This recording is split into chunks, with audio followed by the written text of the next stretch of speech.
Good morning, everyone. My name is Letao, and I am an astrologer, a spiritual counselor, and also the author of Oracle of the Celestial Deities, published by Beyond Words Publishing. First of all, thank you very much for joining this video with me. Today, apart from talking about my Oracle deck, I also want to just share one of my favorite Roman deities, Artemis, with all of you guys, and my story with this goddess.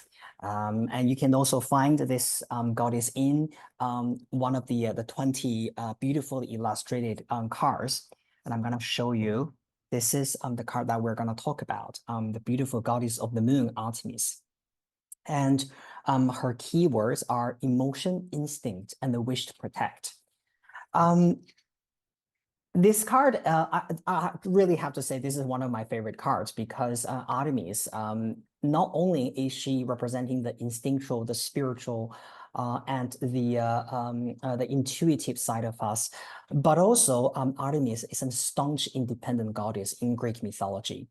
For example, in my counseling practice, I usually encounter clients who are going through either career changes or they're trying to pursue a goal in front of them. But at the same time, they're also afraid of judgment. They're afraid of being judged by other people, by the society's standards, and sometimes by other people's expectations. And so, for example, the client that I mentioned in my blog, Charlie, she had a very a stable and a well-paid bank job, but there was also a part of her really wanting to pursue her passion, and she wanted to become a strength coach.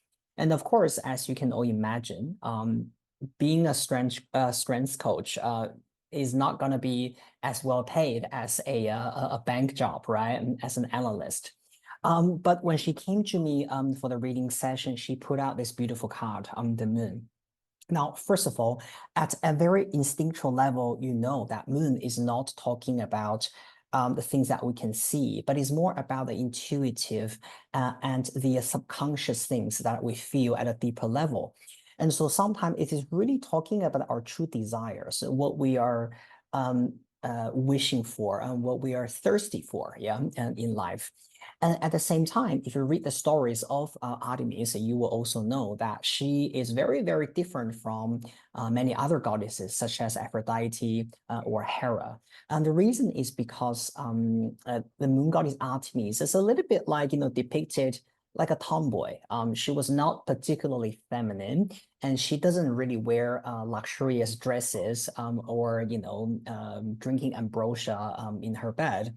And she's a huntress. You can see very clearly on this beautiful illustration. And she holds arrows and a bow in her hand.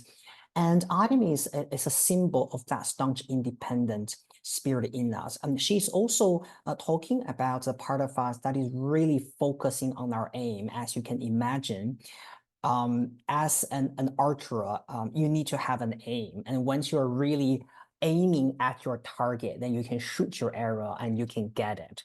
And so for this energy, when I worked with Charlie during our session together, Artemis really stood out with us, and that also resonated very well with her. And eventually, she did tell me that she really wanted to live her authentic self, her authentic life. And so now, of course, this session happened, a few years ago, and now Charlie is already a professional strength coach, even though she's not earning as much as being a banker in the past, but she's shining on the stage, she's competing worldwide, and she's really living her dream. And I can see the happiness in her life. Still these days, from time to time, I see her, and I'm so proud of her, and I can even see this strong and beautiful and Artemis in her who knows who she is. And there are also a lot of other archetypes that when I designed this deck of cards, for example, I'll just show you a little bit more. For example, we have got also the divine god of ocean, Neptune. We have got the god of the sun, music, art, and therapy, Apollo, the sun. We also have got Venus, or Aphrodite, the goddess of love, beauty, and relationships, etc., etc. And if you're interested in astrology and Roman mythology, I highly recommend this deck to you. And I do hope that you will find a lot of the spiritual meanings in each of god or goddess in this deck. Together with the 20 cards, I also spend a lot of time crafting this guidebook, which gives you all the details about the archetypes and the teaching embedded in each card. And I hope you enjoyed this video. And if you're interested in using this deck, click on the button either on Amazon, or you can purchase this through Beyond Words website. Now, see you next time. Bye.